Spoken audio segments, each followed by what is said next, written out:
Beralih ke berita lain, pemirsa, Satpol PP Kota Denpasar menggelar latihan bagi anggota Satlinmas se-Kota Denpasar.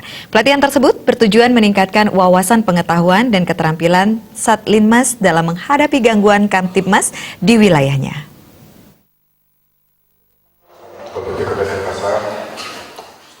Pelatihan Satlinmas Kota Denpasar dibuka secara resmi oleh Kasatpol PP Kota Denpasar, Dewa Gede Anom Sayoga, mewakili Wali Kota Denpasar. Pelatihan tersebut diikuti oleh 43 peserta perwakilan dari masing-masing desa dan kelurahan di Kota Denpasar. Kasatpol PP Kota Denpasar, Dewa Gede Anom Sayoga mengatakan, pelatihan tersebut dilatar belakangi pentingnya peran tugas dan fungsi Satlinmas di desa-desa untuk menghadapi berbagai ancaman gangguan Kamtibmas yang mungkin terjadi. Sebagai garda terdepan, anggota Satlinmas memiliki peran yang sangat strategis untuk mendeteksi dini dan mencegah berbagai tindakan yang bisa merugikan masyarakat, gangguan keamanan, bencana, bahkan tindakan kriminal. Fungsi Satlinmas sangat strategis sehingga Satpol PP Kota Denpasar ingin memberikan wawasan tambahan pengetahuan dan meningkatkan kapasitas keterampilan para anggota Satlinmas agar mereka bisa bekerja dengan baik dan profesional sesuai tupoksi dan peraturan perundang-undangan. Melalui kegiatan ini, pihak ingin memantapkan kembali kapasitas Satlinmas agar bisa mengayomi dan memberikan pelayanan maksimal kepada masyarakat. Sesuai dengan nomenklaturnya di Satpol PP kan ada satu bidang perlindungan masyarakat. Ini beliau ini kabinetnya.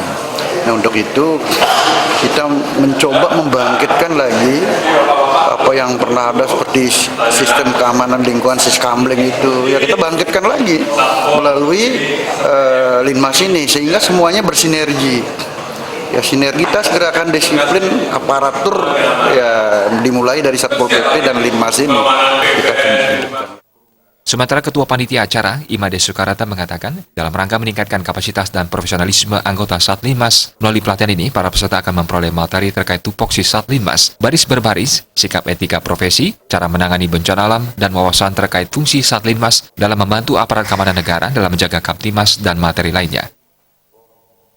Materi-materi yang kami sampaikan termasuk juga dari kebencanaan dan termasuk dari sikap etika baris berbaris juga kami sampaikan. Jadi apa yang disampaikan oleh pimpinan kami, orientasi dari penyelenggaraan BINTA ini betul-betul meningkatkan kompetensi anggota Linmas kami, walaupun istilahnya pada kesempatan ini hanya perwakilan dari desa lurah. Pelatihan akan berlangsung selama 3 hari dari 25 hingga 27 Juni 2019 dengan narasumber yang berasal dari berbagai instansi terkait seperti Satpol PP Provinsi Bali, Kodim Badung, Polresta Denpasar, BNN, BPBD Kota Denpasar, dan Satpol PP Kota Denpasar. Joko Andika, Bali TV.